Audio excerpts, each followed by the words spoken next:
Muy buenas noches, doctora, doctor, ¿cómo estás? Bienvenida, bienvenido a Online Virtual Education. Estamos en semana 19 OVE 17 en ese año calendario 2023, año pandémico que se terminó oficialmente según la OMS en esta misma semana, festejando la vida y festejando la ciencia, como siempre, rodeados de médicos, doctoras, doctores, ávidos de poder compartir e intercambiar. Como siempre, recuérdate, eso es un canal a nombre de Auvernia y de nuestra red de distribuidores autorizados, que te damos la más cordial bienvenida, felices de recibirte como oyente o como ponente, y la ponente de hoy es alguien que le gusta repetir no temas, sino presencia con nosotros, y que agradezco profundamente regalarnos varias noches de su semana para ustedes, doctoras y doctores, dentro de actividades de OVE y de Auvernia. Gracias, la doctora Jessie Schwarzberg con nosotros, recordando que es una dermatóloga, la llamaría de las nuevas e integrativas, que quieren, además de la dermatología clásica, tradicional, clínica,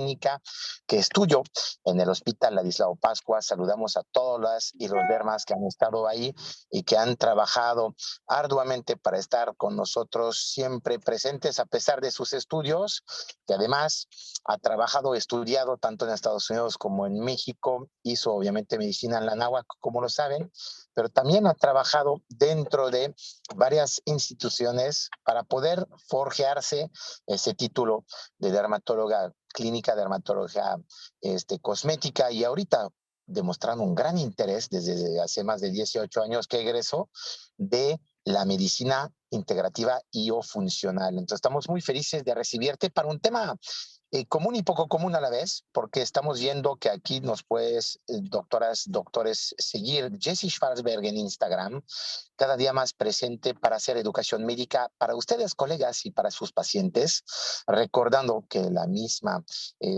Jessie tiene esa apetencia por no solamente ahorita un tema de suplementación, pero en general de regresar a la medicina interna, a la endocrino, a la medicina que permite entender las causas antes de tratar las consecuencias. Y el tema de hoy, el ABC de la suplementación, que le dimos una tarea bastante complicada, pero que magistralmente una vez más lo va a demostrar, nos ha resumido en un abrebocas, lo convengamos, Jessie, porque solamente hablar de ese tema en 50 o 55 minutos es como reducir la Biblia a una homilía dominical, y sabemos que no es tan fácil. Resumir y vulgarizar es lo más complejo, y hoy lo has hecho por nosotros. Gracias, gracias, Jessie, por estar una vez más en ese programa, tu programa. Y adelante, cuéntanos esa experiencia de cómo nos vas a resumir ese tema de la ABC de la dermatología a través de la suplementación oral. Perfecto, pues muchísimas gracias. Voy a compartir pantalla.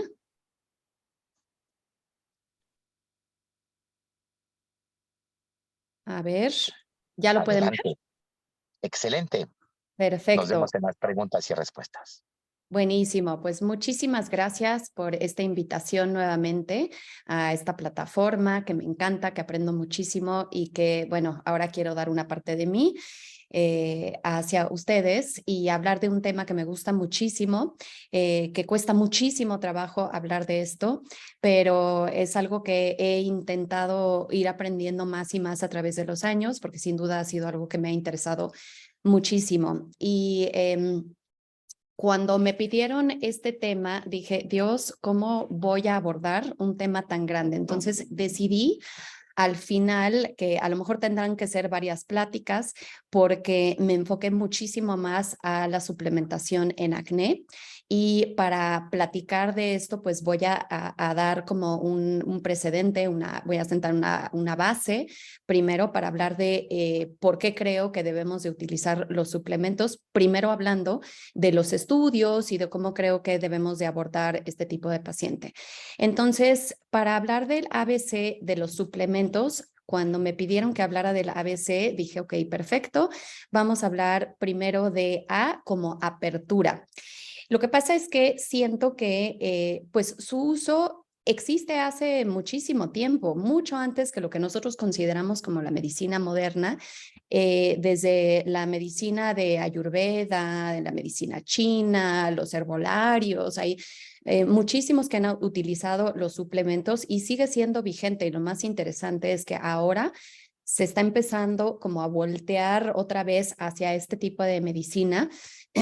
Pero para esto necesitamos, la verdad, dejar de lado nuestro ego para aprender herramientas nuevas, porque creo que durante muchos años, yo me incluyo en su momento, llegamos a criticar un poco el uso de estos productos herbolarios, naturales, ¿no? Que los veíamos como menos eficientes y con menos evidencia científica, pero la realidad es que actualmente ya sí están estudiados, ya sí los encontramos en PubMed y si nosotros volteamos la cara, pues nos vamos a dar cuenta que nos vamos a quedar atrás porque hay muchos médicos que sí lo están estudiando y sí existe ya evidencia científica. B para mí es la búsqueda y estudio constante. Si bien sabemos que en medicina no podemos dejar de estudiar nunca, esto sí es un tema totalmente nuevo para nosotros. Uno, reconocer que necesitamos estudiarlo y dos, empezar de cero, porque realmente sabemos poco del tema, no nos los enseñan en la universidad y tampoco en la residencia. Y C, para mí es conciencia. Hay que hacer conciencia que los pacientes ya buscan nuevas opciones y eso es desgraciadamente porque nosotros no hemos logrado encontrar la causa de raíz de las enfermedades. Y entonces, bueno, no nos queda más que aceptar que los pacientes están buscando otro tipo de estudios, otro tipo de médicos. Por eso es que entra esta famosa medicina funcional, que actualmente ya no estamos hablando ni de brujería ni de algo raro. Esto ya es una especialidad en diferentes instituciones como el Johns Hopkins, instituciones de mucho prestigio, ya lo están tomando muy en cuenta de una forma mucho más seria que antes y entonces nos toca pues empezar a estudiarlo. Tiene lugar en nuestra receta, es un hecho, ya hay demasiada evidencia, les decía, pero también hay muchas marcas sin estudios científicos, entonces tenemos que tener cuidado porque pues no todos son iguales, así como cuando nos presentan una nueva marca de isotretinoína, por ejemplo, y hacen estudios de bioequivalencia, pues lo mismo tenemos que buscar en los suplementos, que tengan cada una de estas marcas estudios, y esta es la parte más difícil, que no existe tantos estudios de cada marca.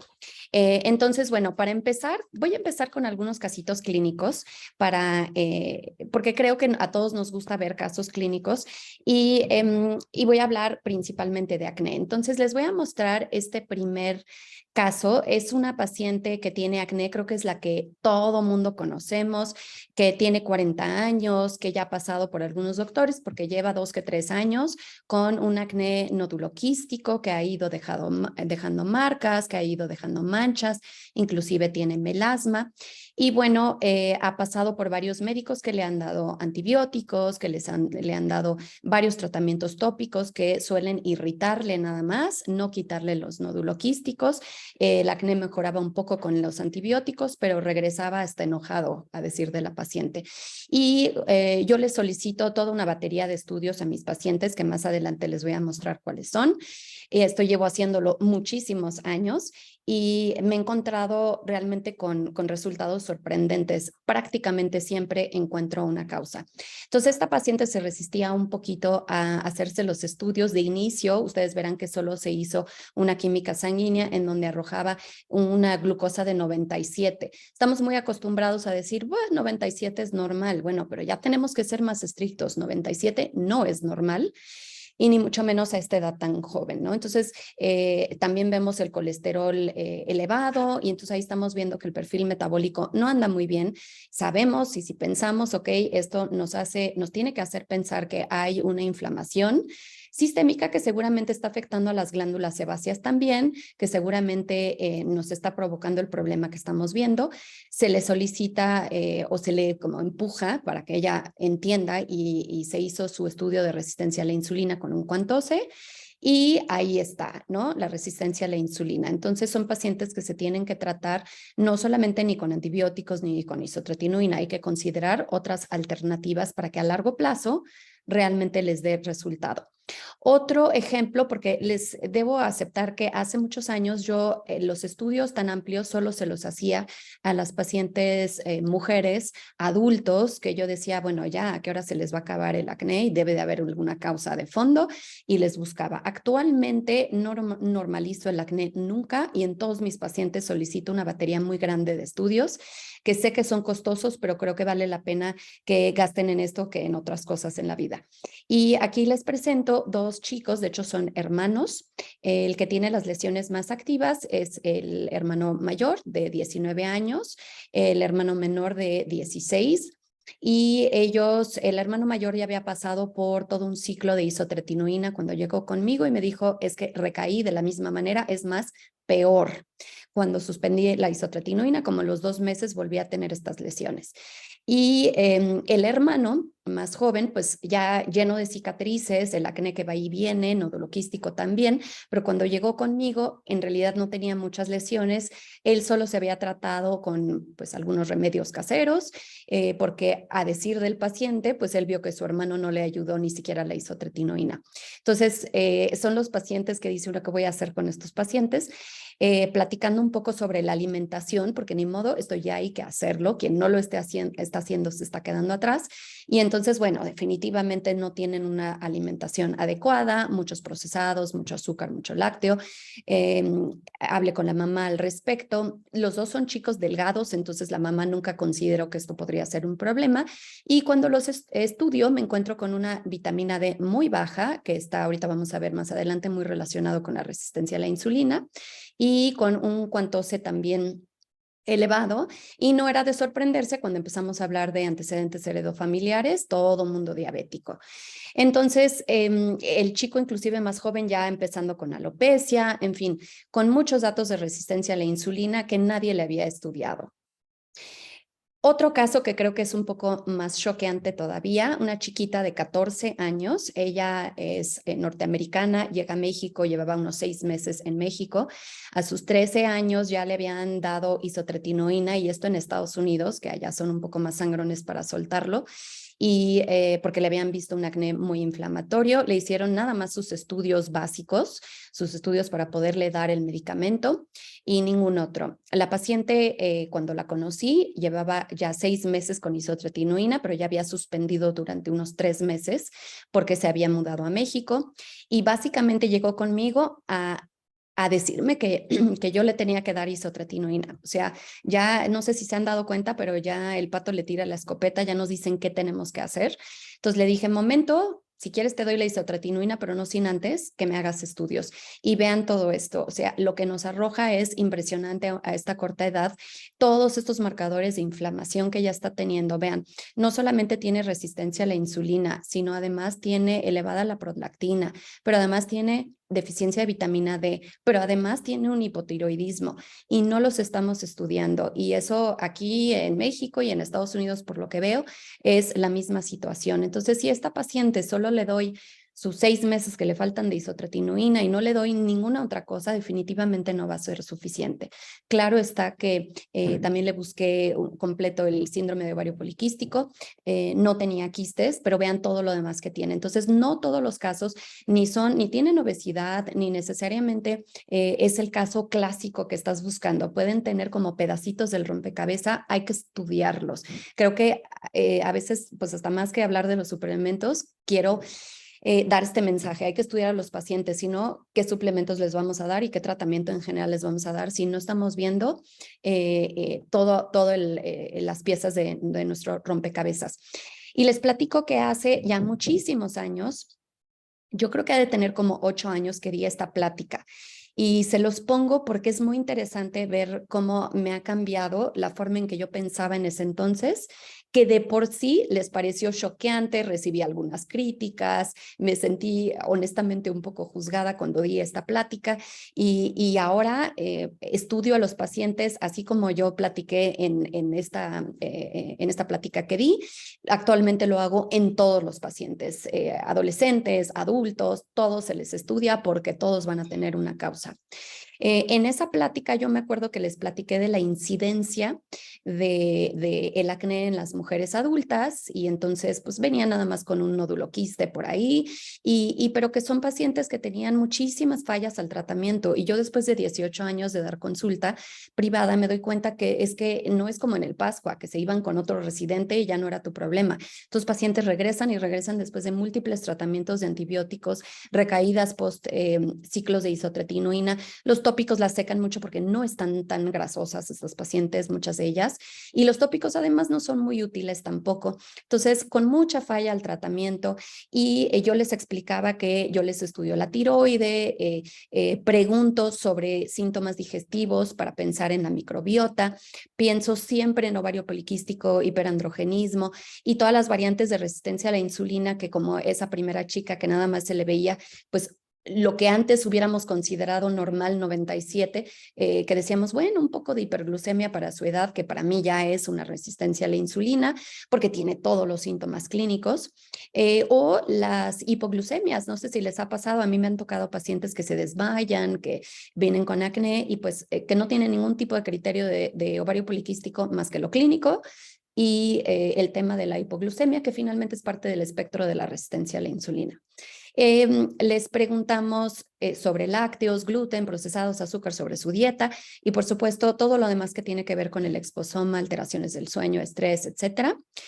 Les prometo que más adelante todo esto va a tener sentido en mi plática. Y bueno, les solicito todos estos estudios. Sí gastan mucho dinero en estudios. Considero que si lo pensamos así, como que es una prevención para futuro, todos estos pacientes con tantas alteraciones metabólicas y tantos problemas hormonales van a ser los mismos que a futuro van a tener cáncer, van a tener infartos, van a ser diabéticos. Entonces, considero que es un gran momento para hacer la inversión, que se vayan a salud digna, que veamos cómo le vamos a hacer o poco a poquito, pero hay que hacer todos los estudios. Yo considero que sí es básico. Y yo hablaba en ese momento de esta plática en donde decía solo en mujeres adultos, pero actualmente a todos lo hago.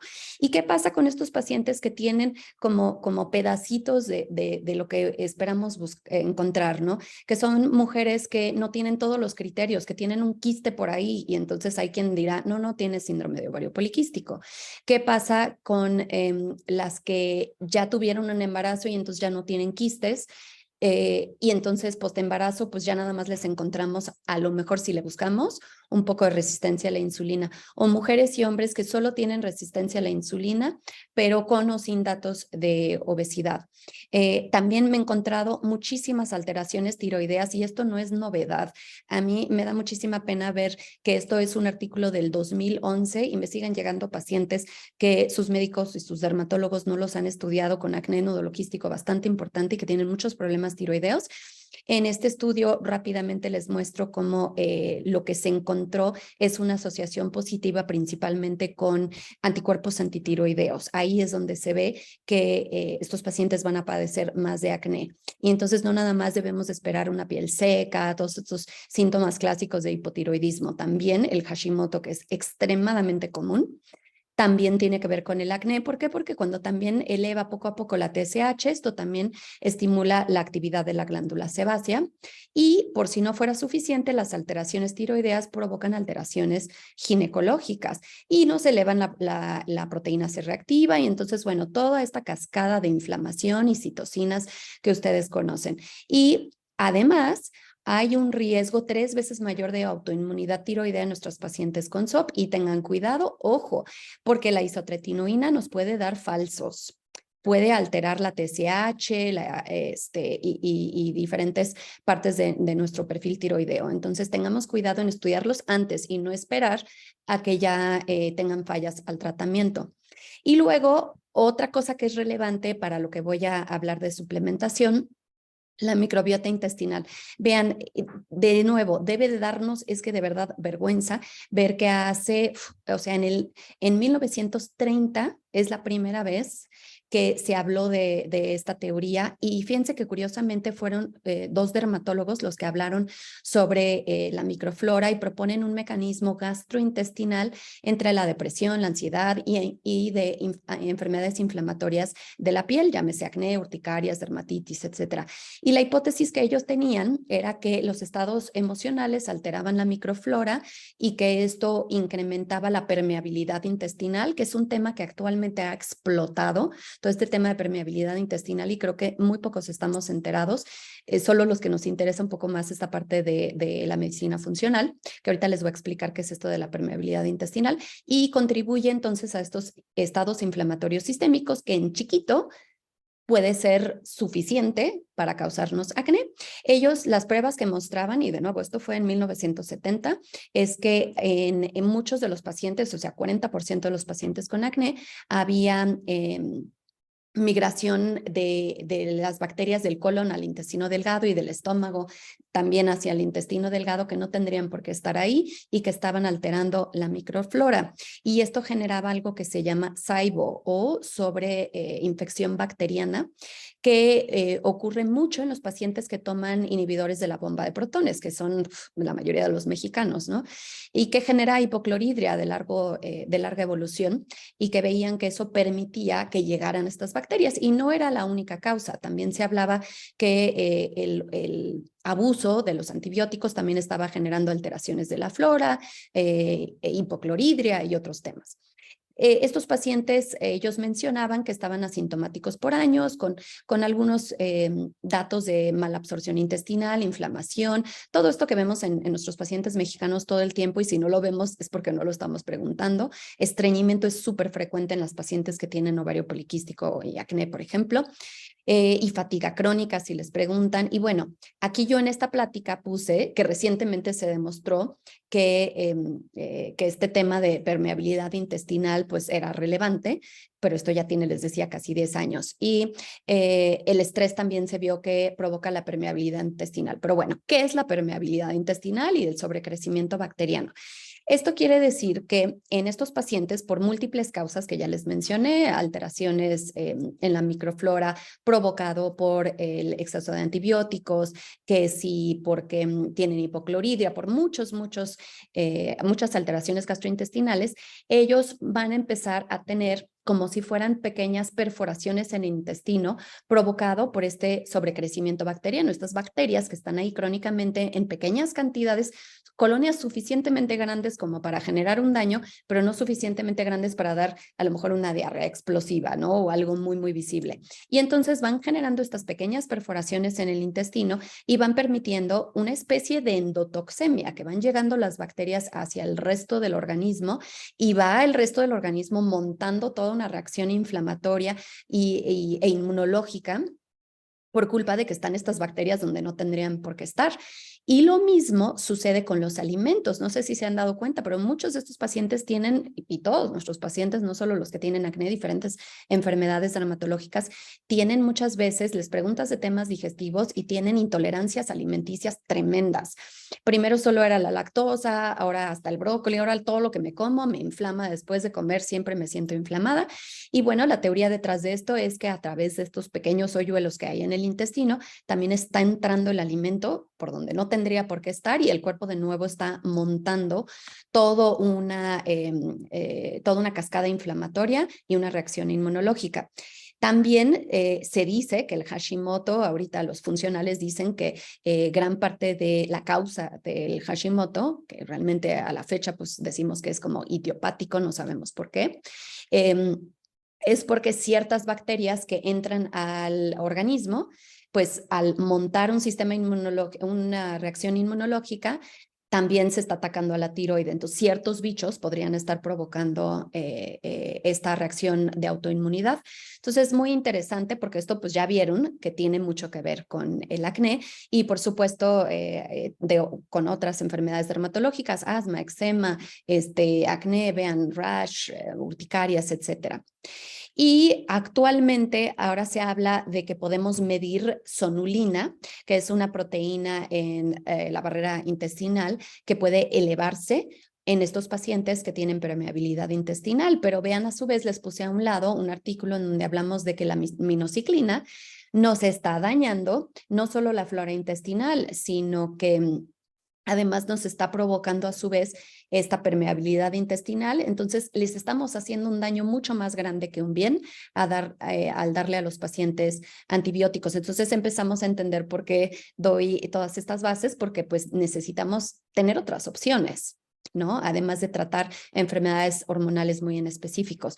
En este artículo que les digo de 1970, ellos habían visto que los niveles de flora intestinal de lactobacilos en heces en pacientes con alteraciones psiquiátricas estaban alterados, y bueno, pues hicieron a esa asociación de alteraciones psiquiátricas en pacientes con acné, y ellos decían que el remedio era dar cultivos con lactobacilos y dar omegas. Entonces estamos empezando a hablar de lo que actualmente estamos usando tantos años después. Y bueno, pues de nuevo yo puse en ese momento varios aspectos de sus hipótesis, fueron recientemente validados tantos años después, y eso todavía les recuerdo que fue hace casi 10 años mi plática. Entonces sí hay una relación del sobrecrecimiento bacteriano, que esto es algo que pues, muchos no sabíamos. En su momento puse que no habían estudios que demostraban la asociación con acné. Actualmente sí los hay, y no solo en acné, sino también en rosácea y muchas otras enfermedades como psoriasis. Les había puesto en esa plática también algunos estudios que ya habían sobre la alteración en la microflora intestinal en pacientes con acné y cómo mejoraban también con dermatitis seborreica cuando les reparabas la flora intestinal. ¿Okay? Y bueno, los probióticos ya saben que también se están dando de vía tópica. En fin, ya hay muchísima información al respecto que más adelante todavía les voy a poner otro poquito más.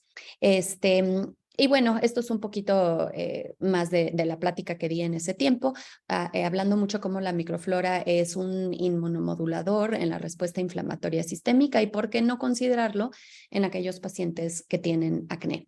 Entonces, entrando ahora sí, después de 20 y tantos minutos en tema, vamos a hablar de algunos de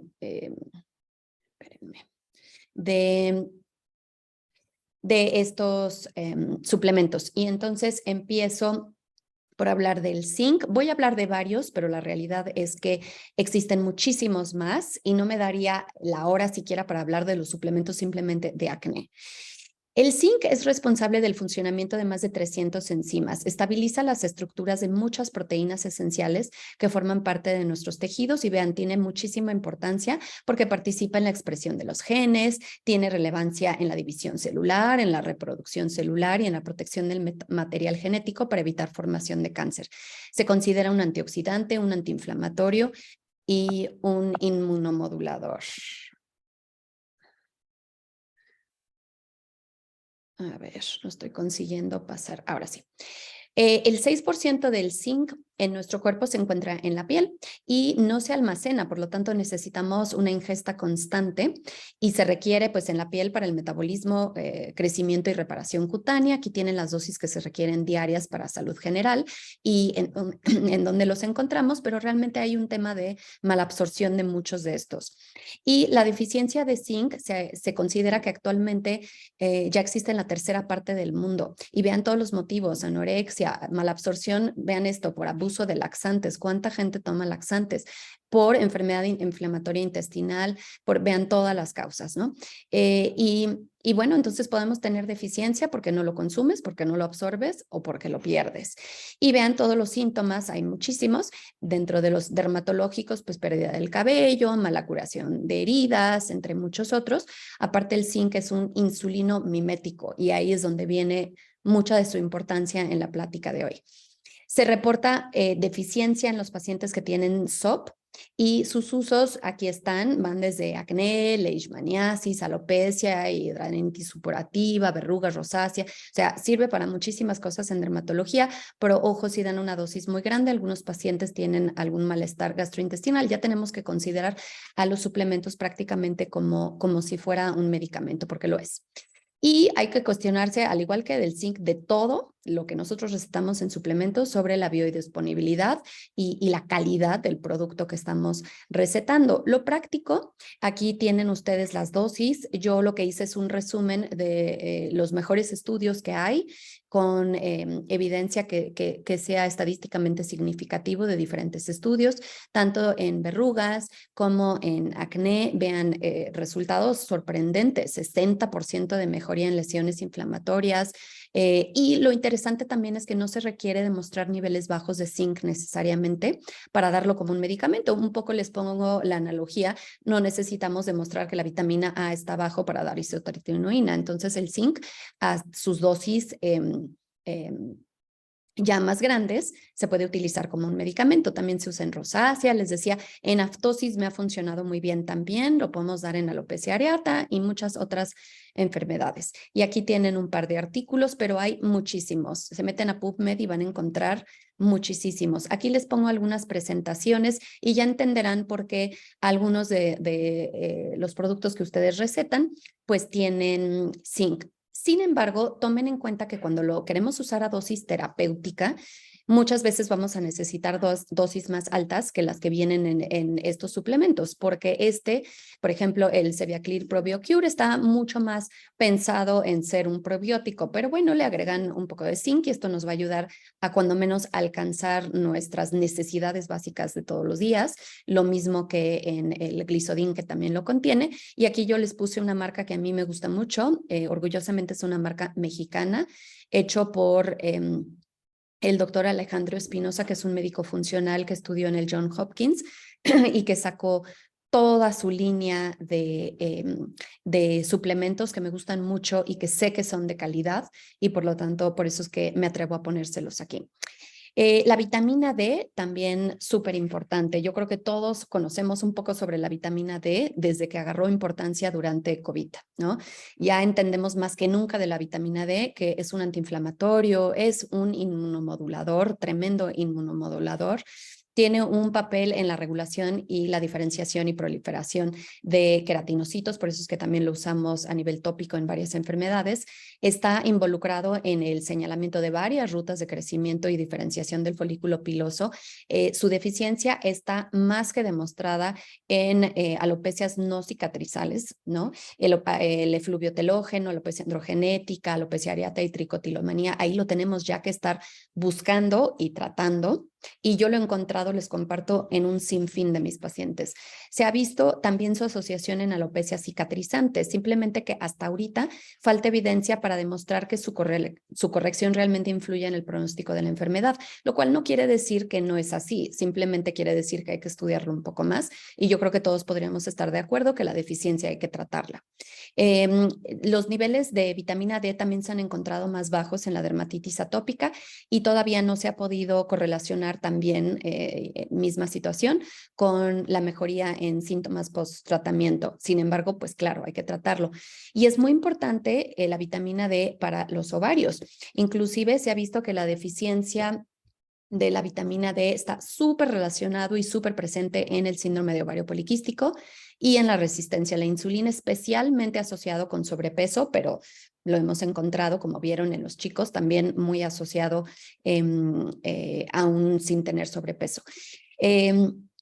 También sabemos que a largo plazo su deficiencia va a tener una superasociación con el riesgo de desarrollar diabetes mellitus, y eso es por lo que les decía que yo justifico definitivamente que gasten en estudios, porque a futuro estos van a ser los chicos que van a ser diabéticos si no los tratamos. Y llegaron a nuestros consultorios a tiempo con la punta del iceberg que era el acné. Hay una mayor asociación de deficiencia de vitamina D entonces en mujeres con SOP y con hirsutismo, por lo que se cree que también hay una asociación con el hiperandrogenismo. Está asociado a la infertilidad, a enfermedades autoinmunes como por ejemplo el Hashimoto, que ya vimos que también causa acné, y también está demostrado que mejora el perfil metabólico de aquellos pacientes con síndrome de ovario poliquístico, que induce la ovulación de las mismas. y bueno, hay que considerar usarlo. Este es el que más utilizo yo, que sé que es biodisponible, que les decía que es de este doctor que les comentaba, que con muchísimo gusto les puedo compartir la información, y además ya se encuentra hasta en la San Pablo y ustedes lo pueden vender en su consultorio y ojo, no me pagan ni soy su speaker. Y ahí les pongo los niveles normales. Muchos laboratorios inclusive toman niveles inferiores a 30 como normal, y eso pues nosotros sabemos más y nosotros sabemos mejor y tenemos que corregirlo con los pacientes que tienen menos de 30 definitivamente. El selenio es otro que van a encontrar, otro elemento que van a encontrar dentro de los suplementos, por ejemplo, también mezclado muchas veces con los probióticos o con los antioxidantes. El selenio es necesario para la síntesis de más de 35 proteínas, entre ellas las selenoproteínas, que es un antioxidante precisamente, y es un cofactor del glutatión peroxidasa, por eso es tan importante. Y la deficiencia lo podemos ver desde en infantes de bajo peso. Pensemos en la cantidad de gemelos con bajo peso que tenemos en México, pacientes con tratamientos parenterales, bueno, esto es más obvio, pero en general se ha visto que pues simplemente hay deficiencia en la tierra, en el suelo, que ya no le está llegando a las verduras donde creemos que realmente tiene que estar. Aquí es donde lo pueden encontrar estos alimentos. Está también asociado curiosamente a encanecimiento prematuro. Y sí también tiene evidencia el selenio de ayudar a los pacientes que tienen alopecia post-quimioterapia. Como detalle, yo sé que me estoy dirigiendo más hacia acné, pero algunos detalles curiosos. Pero también hay que ver que la sobresuplementación o toxicidad puede causar alopecia. Entonces tengamos cuidado en entender las dosis que necesitamos. Y vean cómo la deficiencia nos va a dar muchos síntomas, que a veces pues el cansancio es un síntoma tan subjetivo que a veces no le ponemos caso. Entonces hay que considerar el historial clínico de estos pacientes, y vean cómo por supuesto que van a haber algunos síntomas dermatológicos también. Es esencial para el metabolismo del yodo, y es por eso que también es esencial para el funcionamiento adecuado de la tiroide y en la autoinmunidad, llámese Hashimoto. Es complicado demostrar la relación a veces porque el selenio en suero no refleja la concentración en tejidos. Entonces se considera que se puede utilizar independientemente del estudio de los niveles en sangre. Lo que sí tiene evidencia es su uso. Aquí les pongo las dosis en donde sí se ha demostrado, sí hay evidencia que va a reducir los anticuerpos y los patrones de tiroiditis en el ultrasonido, y que al suspenderlo incrementaban nuevamente los anticuerpos. Entonces definitivamente su uso se requiere en estos pacientes, y sí considero que nosotros tenemos que empezar a meter mano un poco y no nada más enviar a los endocrinos, que a veces tampoco están viendo el uso de suplementación. Entonces, también hay evidencia en mejoría de enfermedad de Graves. Se ha visto una superrelación en síndrome de ovario poliquístico y resistencia a la insulina. Y en resistencia a la insulina, aquí les dejo las dosis, en donde podemos ver una mejoría del mismo. Y algunos estudios, pero les repito, hay muchísimos. Estas son unas presentaciones que yo me he encontrado ya con las dosis necesarias, pero vean, por ejemplo, el ProbioCure tiene dosis también, tiene quizá no una dosis terapéutica, por ejemplo, para un Hashimoto o una resistencia a la insulina, pero sí también tiene selenio para que lo tomen en cuenta. Bueno, los probióticos creo que ya de más, lo hablamos de más, pero la microbiota en mujeres con síndrome de ovario poliquístico es mucho menos diverso, lo cual se asocia a hiperandrogenismo y a la inflamación que estas pacientes tienen. Hay una mucha mayor frecuencia de permeabilidad intestinal en pacientes con síndrome de ovario poliquístico, y la administración de probióticos ha mostrado mejorar mucho en cuanto a su perfil metabólico. Vean, insulina, triglicéridos, lípidos en general. Aquí este estudio yo lo presenté precisamente en esta plática que di hace muchos años. Vean, ya es un artículo del 2017, en donde lo que hicieron es que Tomaron 45 pacientes con acné de leve a moderado en estas edades, los trataron en 3 grupos durante 12 semanas, en los cuales dividieron estos grupos en los pacientes que solo iban a tomar minoxiclina, los que solo tomaban el probiótico y los que les daban la combinación. Y lo que veían es que todos habían mejorado de la misma manera a la semana 4, lo mismo a la semana 8, pero entre la semana 8 y 12 el grupo combinado fue el que tuvo una mejoría más significativa en las lesiones inflamatorias.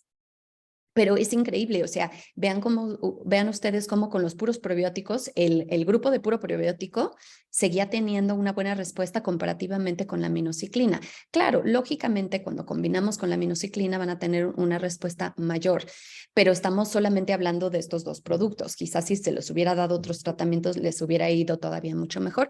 Y algo a destacar es que el 13% de las pacientes que solo tomaban minociclina, pues tuvieron infecciones vaginales, ¿no? Porque esto es clásico después de un antibiótico, y en el grupo combinado no tuvieron infecciones vaginales. Entonces, en ese entonces yo decía, bueno, ¿por qué no combinamos los antibióticos con probióticos? Pero actualmente digo, ¿y por qué vamos a usar antibióticos? Yo actualmente evito los antibióticos prácticamente por completo.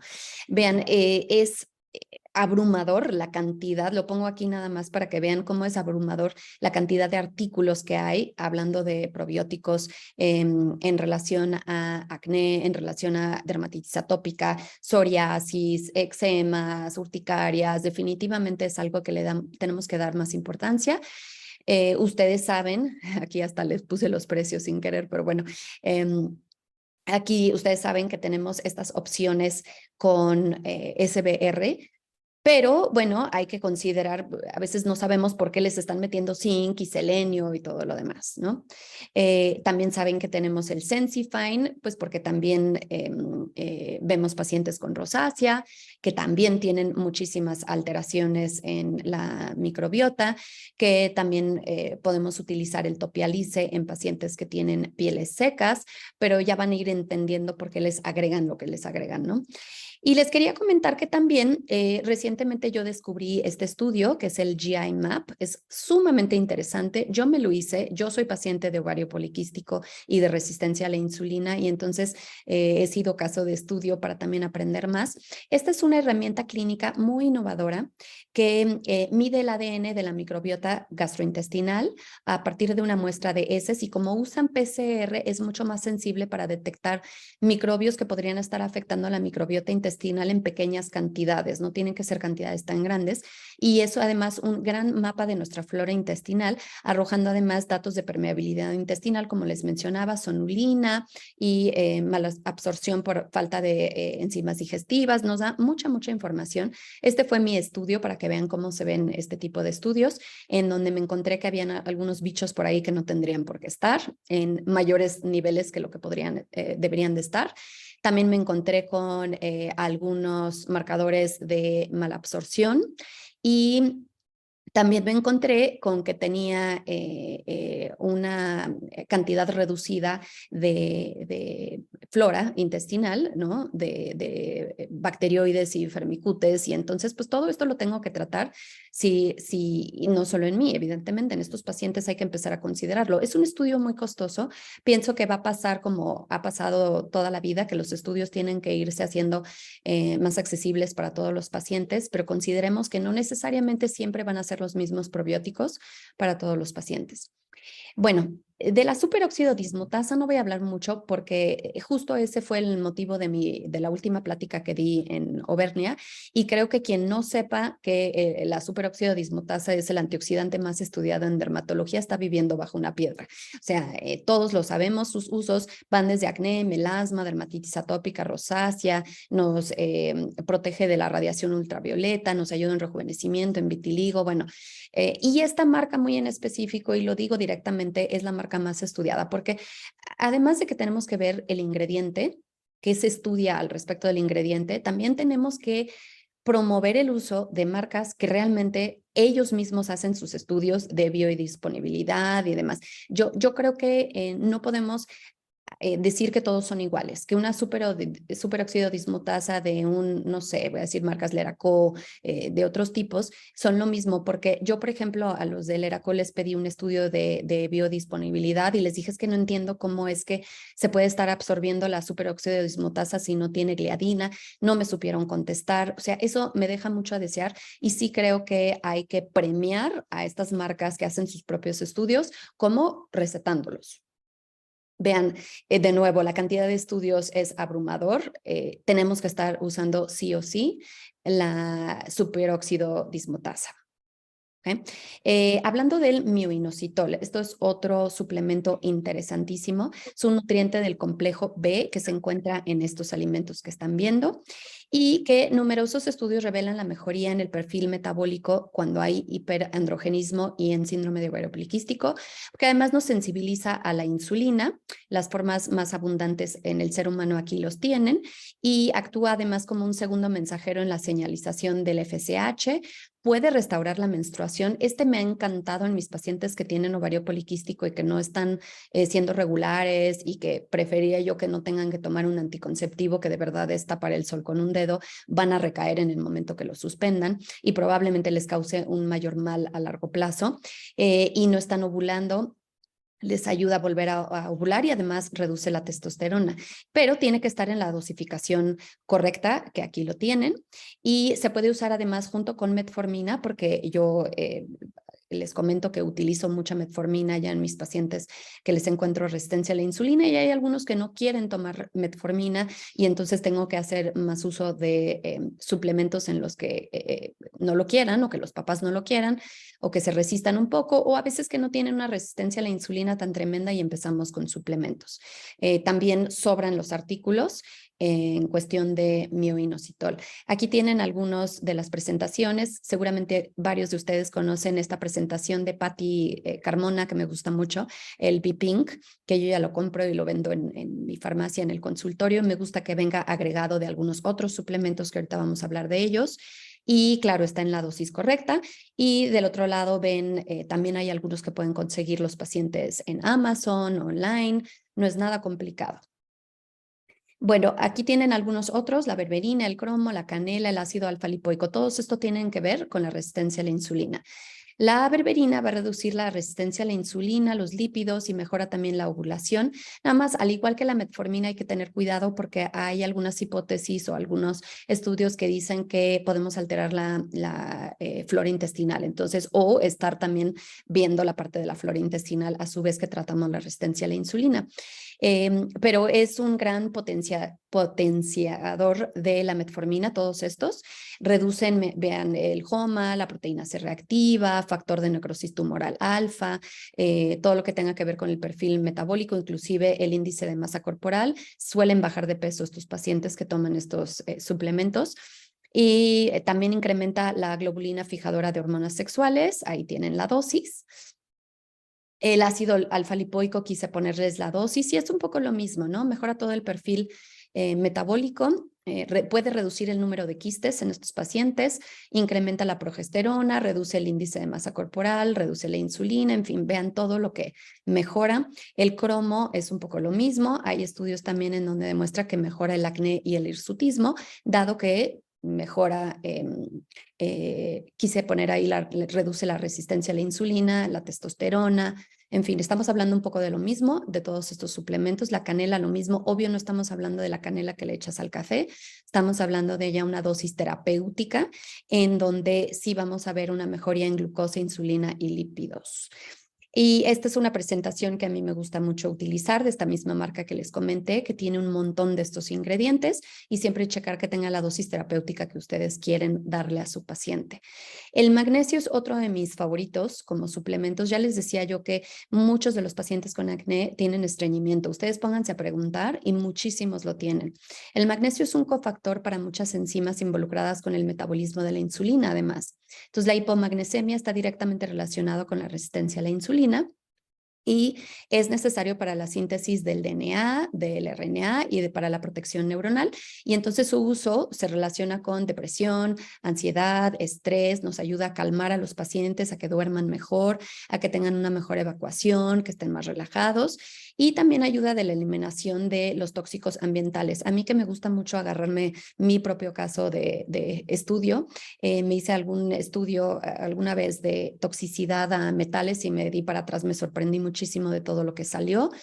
Y considero que sí, este tipo de suplementos que nos ayudan a sacar esos tóxicos que están en el medio ambiente, que son parte de nuestro exposoma sin siquiera darnos cuenta, es muy interesante.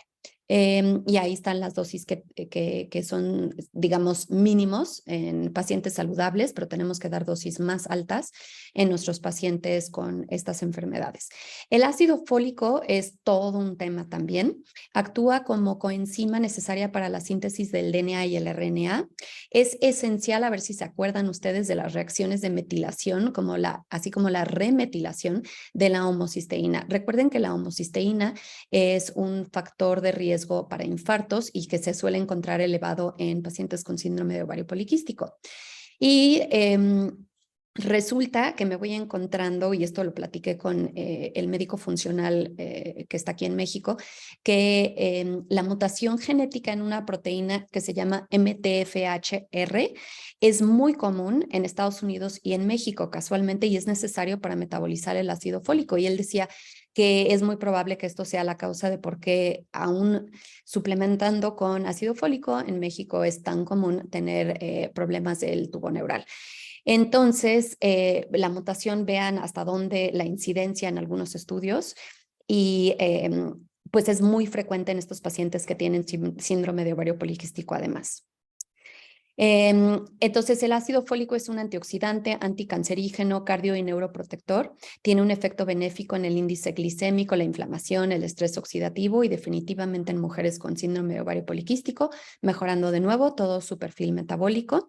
Y e incrementando la capacidad de antioxidación y concentraciones de glutatión, que es un antioxidante tan importante.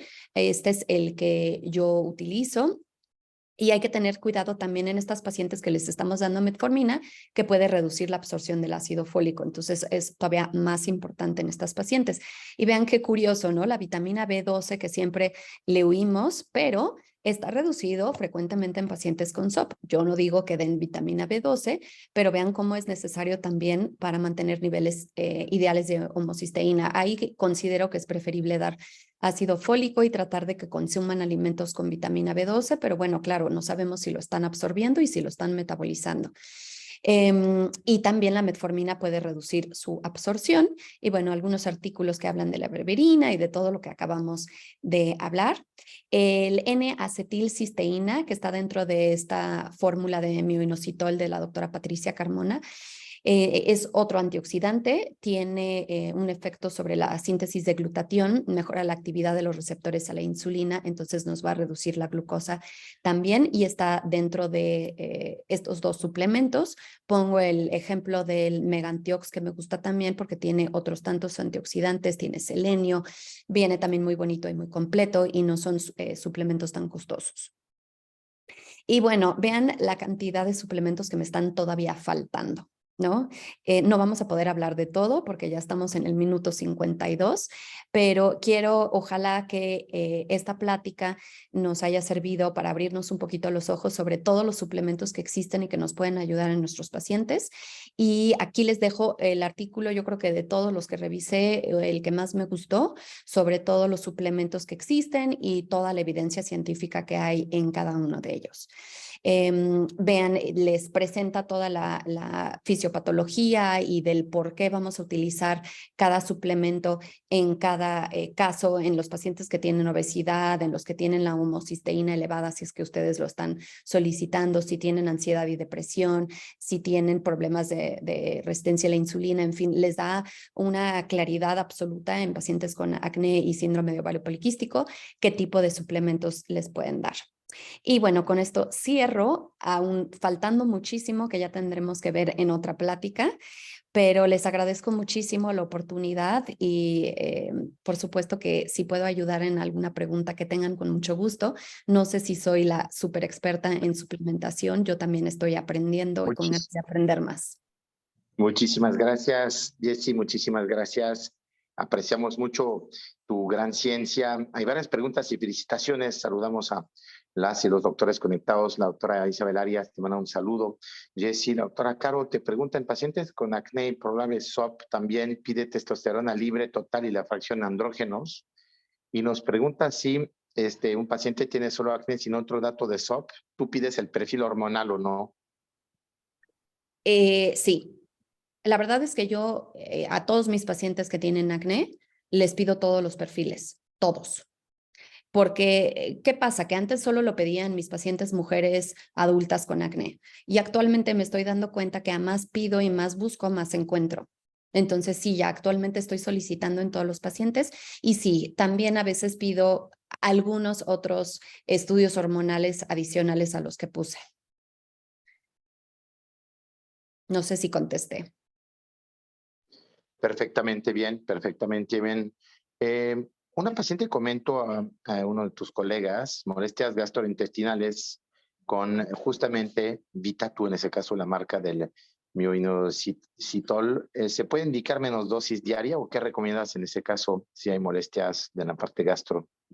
No, mira, a veces no todo es para todos. Y también recuerden que a veces esos pacientes tienen múltiples problemas, o sea, que son muy sensibles, les decía, a alimentos y, ¿por qué no?, también al minoxidil.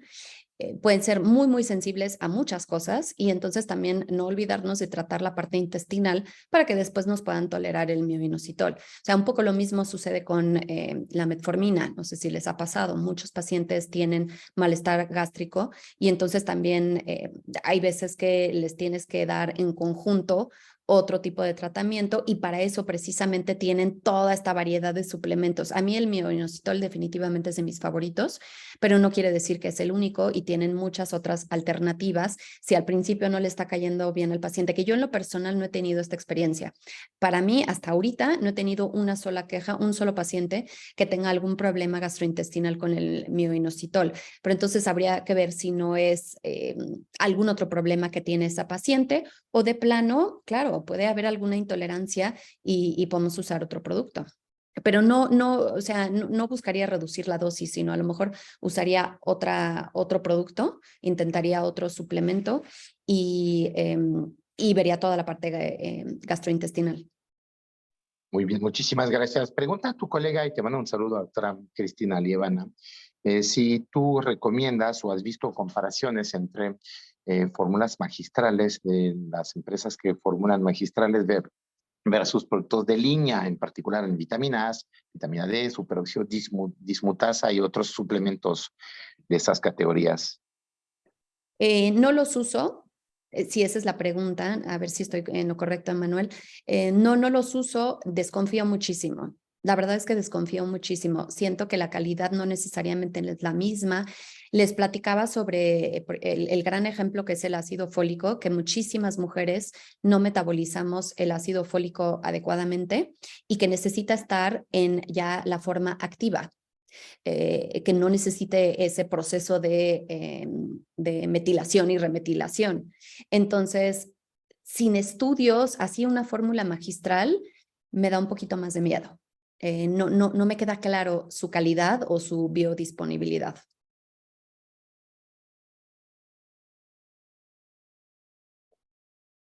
Muchísimas gracias. Una última pregunta o una penúltima. ¿Cómo sugieres de la forma correcta de ingerir los suplementos probióticos de CBRs antes del desayuno, después, en un tiempo gástrico, ¿no? ¿Cómo lo recomiendas y entre tiempo de mañana, tarde y noche? Es antes idealmente yo diría antes del desayuno, inclusive si se puede unos 15 minutos antes. Lo que yo he estudiado sobre probióticos es que es mucho mejor que no estén en combinación con alimentos cuando los tomas, pero que ya a los 15 minutos puedes tomarlos. 15 minutos antes, perdón, y 15 minutos después puedes comer. Una pregunta más, porque la verdad se está desatando una suma de preguntas. Te felicitan, le dice la doctora Sánchez. ¿Qué opinas de los suplementos de marcas como Metagenics, Magic y varias de las marcas importadas? ¿O qué le buscas más bien al revés en las empresas que te pueden surtir y suplir suplementos orales? La verdad es que es una muy buena pregunta a la que no tengo una respuesta tan concreta. No es nada fácil. ¿Qué he hecho yo? Me he ido pegando a las personas que más saben de esto. Natalie Marcus, Valeria Iriarte, claro, a Gaviria, a todos los que sabemos que tienen un poquito más de tiempo utilizando este tipo de tratamientos. Y claro, los que tienen evidencia científica definitivamente no los suelto ni de broma. El Glisodin, el SBR, todos estos productos, aunque a lo mejor el paciente puede decir es que yo encuentro la superóxido dismutasa en otra presentación menos costosa, la verdad es que prefiero dar el que sé que realmente va a funcionar, porque de por sí estamos apenas aprendiendo a ver cuál es la utilidad en estos pacientes con estos suplementos y luego usar uno que no tenga buena biodisponibilidad, creo que es una locura, o sea, es perder el tiempo. Entonces, ¿qué he ido haciendo? Por ejemplo, los suplementos que les mostré, los de Matter, que me han, y les digo abiertamente que es porque conozco a la persona, porque conozco de dónde vienen, tiene todos los estudios científicos de sus productos, tiene sus estudios en el John Hopkins, y entonces me voy pegando a estas personas y voy encontrando suplementos. En Estados Unidos hay algunas marcas que son muy reconocidas por su biodisponibilidad y por su eficacia y sus estudios. Por ejemplo, Thorne es una marca, Zymogen con X es otra marca muy reconocida. Pero en México tenemos muy pocos y yo de verdad que soy muy escéptica en mandarle al paciente alguna otra marca, en que se vayan al GNC y a ver qué les dan, aunado a que a veces las dosis no dan. Entonces, yo creo que eso es algo que cada quien tenemos que hacer en lo que sale más evidencia y yo por supuesto que les ayudo en lo que pueda, conforme voy encontrando marcas de calidad. Muchísimas gracias, Jessy, porque realmente creo que te has encarrilado y queremos tenerte un minuto, Tomás, por ese gran esfuerzo que has hecho. Nos dicen que hay veces, justamente, toda la cuestión es el seguimiento, ¿no? Porque no puedes objetivizar solamente en lo que ves, sino lo que mides. ¿Qué tanto la parte de diagnóstico, con qué tipo de laboratorios y con qué frecuencia mandas tus pacientes a hacerse estudios para verificar que realmente está surtiendo el efecto, que puedes ver la consecuencia, pero no puedes regresar a la medición objetiva en los medidores de las o pruebas de laboratorios o otros tipos de diagnósticos que puedes hacer y no se hacen quizás en tu consultorio o en tu clínica? Claro. Pues para mí los estudios más importantes son los estudios para diagnosticar. De ahí la clínica me va llevando, porque los pacientes que están teniendo buena respuesta, pues claramente los estamos tratando bien y claramente están mejorando, pero sí trato de ser ya más objetiva con los análisis. Creo que sí es correcto estar viendo hasta dónde llegamos con nuestros resultados, ya con algo en blanco y negro. Entonces, yo lo que hago es, no es que repita toda la batería de estudios, pero por ejemplo, si les encontré resistencia a la insulina y les estoy dando un tratamiento, ojo, yo no estoy diciendo que nada más doy suplementos, muchas veces lo doy en combinación con una metformina o con otros medicamentos, y les estudio lo que haya estado fuera de rango como a los 6 meses. Y es así como me la voy llevando. Y ya de ahí cada vez necesitas menos estudios porque los pacientes van bien y hacen como un círculo virtuoso obviamente hay que hablar con ellos de la parte de la alimentación, el ejercicio, todo el exposoma que comentamos, y van a ir mejorando clínicamente. Y eso creo que la clínica es la parte más importante para no hacerlos gastar de más. No me tiembla la mano pedirles estudios porque sí siento que esto es súper importante y que es lo correcto, pero trato ya nada más de volver a estudiar los que salieron alterados y si veo que hay de repente una falla a tratamiento, entonces a lo mejor vuelvo a solicitar la batería de estudios, porque sí me he encontrado a pacientes que hoy tienen ovario poliquístico y resistencia a la insulina y en 3 años les encuentro ahora que tienen Hashimoto, ¿no? No podemos descartar que porque tienen una cosa no tienen la otra. De verdad que vienen ya muy enfermos los pacientes. Muchísimas gracias, Jess. Creo que con eso vamos a concluir. Obviamente es una reflexión donde en las publicaciones, en los congresos como la American Academy of Dermatology, estamos viendo que hay claramente, pues también La ciencia evoluciona respecto al zinc, respecto a la vitamina D, a sus dosis, pero también sus proveniencias, como siempre, y lo dices muy bien.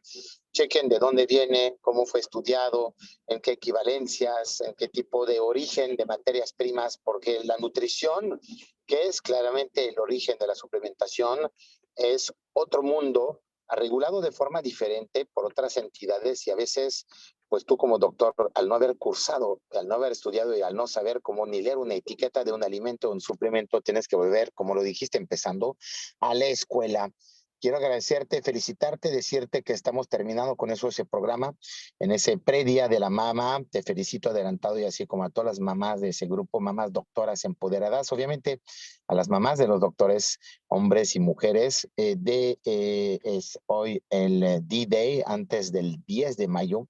Jessie Schwarzberg en Instagram te pueden seguir. Agradezco mucho el esfuerzo que has hecho siendo mamá, dermatóloga, esposa y de múltiples ocupaciones, como todos los ponentes que te han precedido en ese espacio, por darnos de forma sin lucro conocimientos, avances y a veces, pues en 5 años veremos que nos habíamos equivocado, que nuestro gut feeling era, como en tu caso, o no era asertivo, pero lo padre es de estar siempre avanzando, dudando y volviendo a la escuela, como te estás preparando para volver a hacer.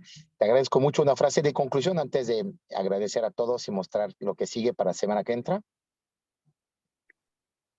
Pues sí, frase de conclusión sería estudiemos mucho más a los pacientes. Yo creo que esa es la más importante, porque si no sabemos de qué estamos hablando, qué estamos tratando, entonces ni para qué hablar ya de los suplementos. Yo tengo que aceptar, y no es crítica ni juzgar a nadie, que me llegan muchísimos pacientes que ya atravesaron por muchísimos consultorios que no están bien estudiados y pues bueno, evidentemente que no podemos ni hablar ya de dar una buena suplementación y un buen tratamiento si no están bien estudiados primero. Entonces, dejar de normalizar el acné en la adolescencia y abrirnos a nuevas opciones terapéuticas, porque ya el antibiótico ya no es la opción y la isotretinoína siento que si bien nos ayuda, no es una opción de largo plazo.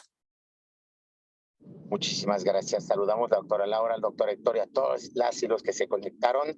Semana que entra tendremos otro tema con una compañera y conocida, reconocida dermatóloga, la doctora Rosy Ponce del Hospital General de México, con un tema de dermatología estética, toxina botulínica en hiperhidrosis, uno de los temas de predilección de Rosy Ponce desde hace más de, iba a decir casi 30 años, que fue de las pioneras a utilizar la toxina en México, el primer procedimiento a nivel mundial y que no deja de ser en hiperhidrosis un tratamiento de primera elección por su duración, costo y beneficio. Te agradezco muchísimo. Saludamos a nombre de Auvernia a todas los y los médicos a nuestra red de distribuidores autorizados y asesores comerciales. Pregunten por sus suplementos, por Glisodin, por los probióticos y todas las líneas que tenemos y las que faltan y las de nuestra competencia y amigos para complementar en suplementación todo el cuadro de diagnóstico y de tratamiento de sus pacientes. Búsquenos en la repetición en el canal de YouTube, en el canal de Instagram, en Facebook, en Spotify, en el podcast y sobre todo a volver a leer artículos, a bajarlos y a debatir entre colegas en foros multidisciplinarios que cada día más procuraremos tener en Auvernia junto con ginecólogos, endocrinos y médicos que abordan el mismo tema desde otros ángulos para que erremos menos y acertemos más. Muchísimas gracias, que descanses, Jessie. A todas y a todos, feliz Día de la Mamá, buen fin de mañana. Los queremos, que descansen y excelente fin de nuevo Gracias. 2023. Saludos, Jess, saludos en casa. Gracias, igual. Chao, bye bye.